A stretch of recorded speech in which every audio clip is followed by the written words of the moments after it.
if you like pineapple juice and you haven't tried Lakewood yet, you are definitely missing out. It's by far my favorite pineapple juice. I've tried a couple. But this is my fancy pantsy phone, if you're wondering what it looked like. And I already started drinking a little bit of water.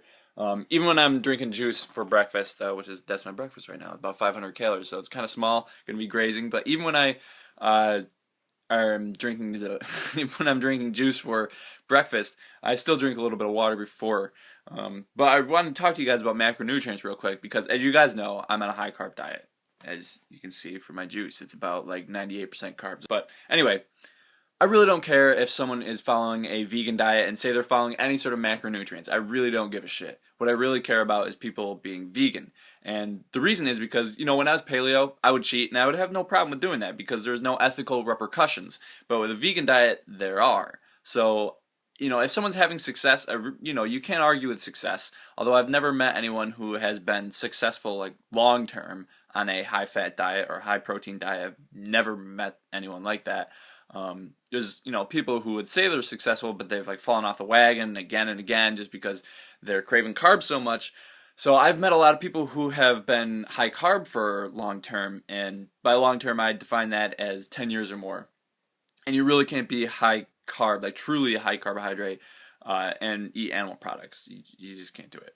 Unless you're eating like one small cheese curd a day or something. But anyway, I really don't care.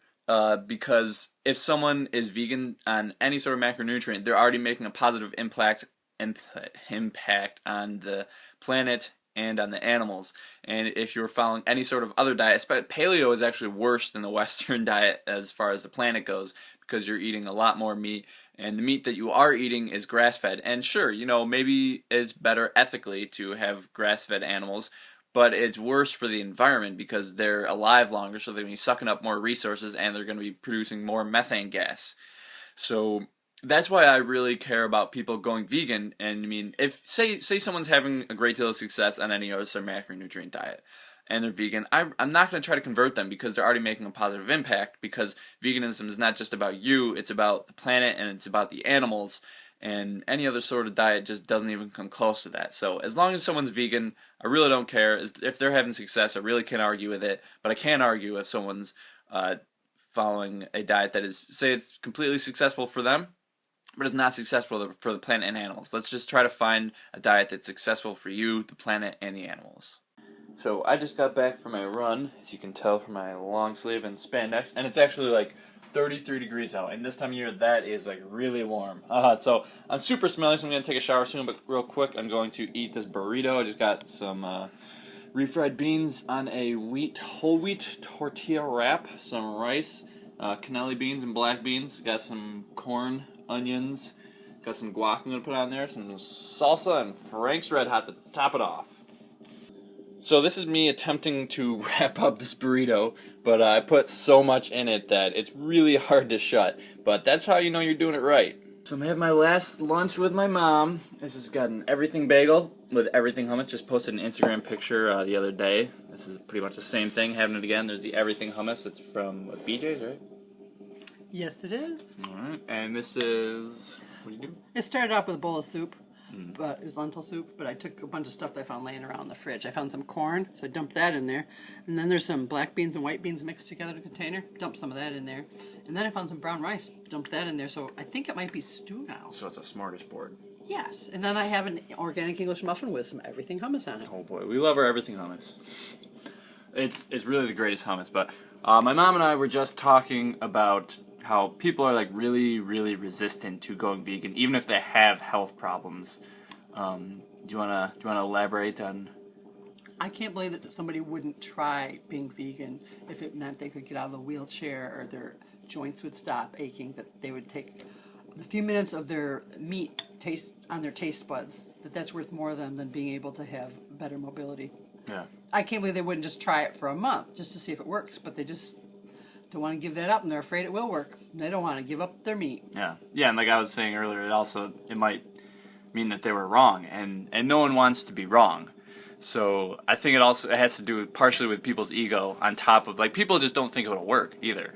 They think we're nuts. Yeah, I mean, they think they're nuts, that we're nuts, and they think that they'll also be nuts, they don't want to be considered nuts by their friends and family if they go vegan. God forbid. Because then they become one of them.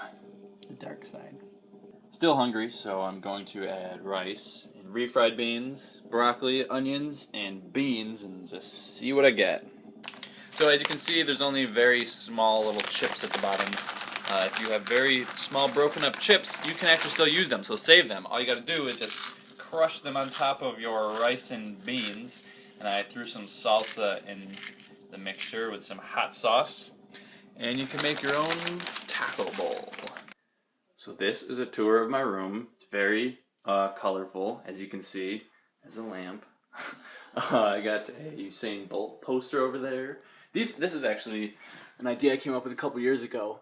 This is actually just muscle insertion points and stuff. But what I like to do is take my notes and then sort of tape them up at an angle, so then when I'm about to go to bed, I can just study like this, and then when I get tired, just turn the light off. So if you're a college student, you may want to think about doing that. Yeah, there's my fancy curtain tacked up. Got my Nick Simmons poster, Jenny Behringer poster, got her to sign that, no big deal. And this is my schedule for the semester. Let's see, this one, I'm going to try to remember this exactly. This is my advanced weight training class. This is my biomechanics class. This one actually got switched to an online class. It was a night class, so I'm super pumped I don't have to go to another night class. So this is my sports psych class. This is my exercise physiology lab techniques class, and this is my strength and conditioning class. So I think, I haven't taken the class yet, because I just got back, I haven't taken any classes yet, but I think this is the one where we'll learn about lifting, and this is the one where I'll be lifting. So I'll learn about lifting in one class and do it in another class. So that's kind of cool how my schedule lined up. But anyway, I just got back. My first order of business is going to be cleaning my room because I left it sort of messy, so I gotta get to that. May eat something, may not, I don't know, I'm not super hungry, but it's only around like 7:30, so. Anyway, this concludes this video. I hope you guys enjoyed it, and I hope to see you guys in the next one.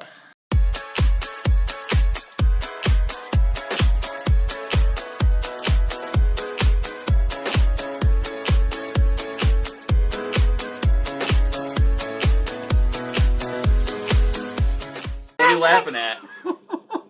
Nothing. Nothing at all. Stop. It's not funny.